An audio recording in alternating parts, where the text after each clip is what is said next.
देव नामक यदुवंशी सरदार से संपन्न हुआ। महाराज वसुदेव, मैं अपनी बहन देवकी से बहुत स्नेह करता हूं, इसलिए देवकी बहन को मैं स्वयं अपने रथ पर ससुराल विदा करके आऊंगा। ये तो हमारे लिए बहुत ही सौभाग्य की बात है महाराज कंस। कंस देवकी और वसुदेव को छोड़ने चल पड़ता है। देवकी के पिता देवक उसे बहुत सारा धन धान्य संपत्ति आदि देकर विदा करते हैं। कंस देवकी और वसुदेव के साथ वार्तालाप करते हुए अभी आधे रास्ते ही पहुंचा था कि रास्ते में एक आकाशवाणी होने लगी।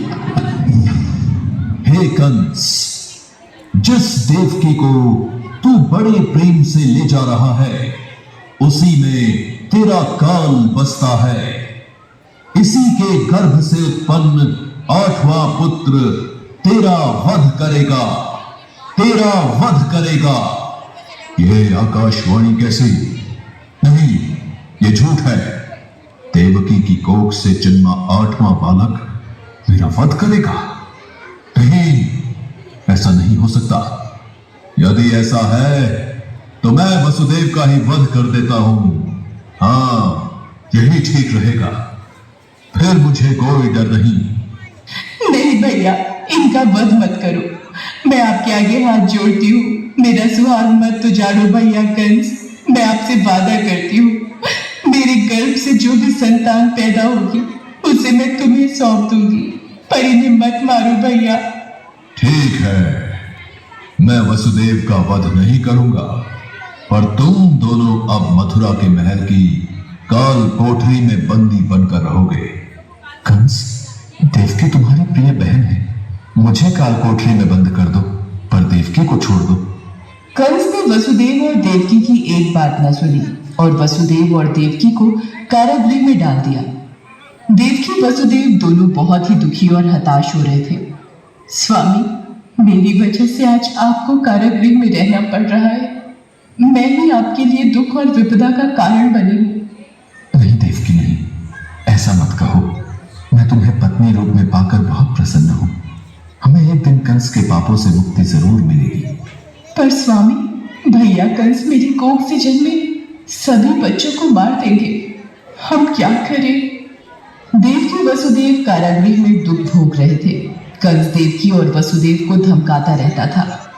वसुदेव देवकी के बच्चा पैदा होता और कंस कारागृह में आकर देवकी के हाथ से बच्चे को छीन लेता। ना, ये पुत्र मुझे दे बहना।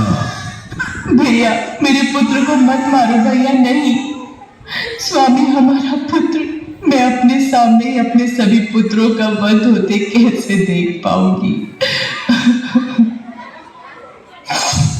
देवकी बेहोश हो जाती है।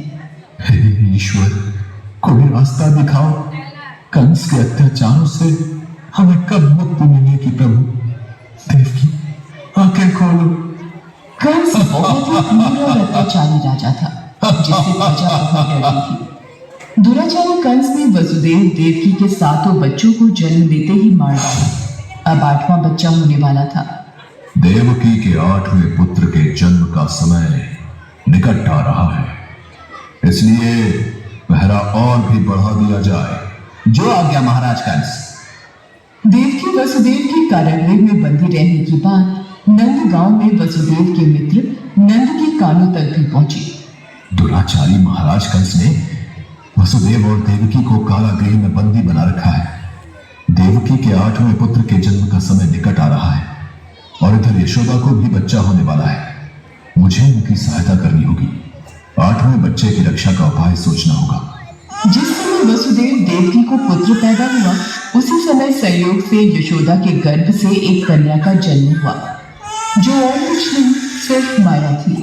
भाद्रपद के कृष्ण पक्ष की अष्टमी को रोहिणी नक्षत्र में श्री कृष्ण का जन्म हुआ।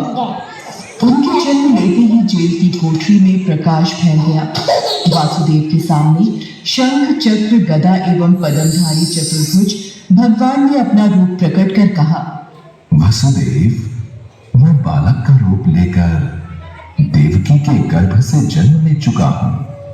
मेरा ये अवतार कंस के संहार के लिए ही हुआ है।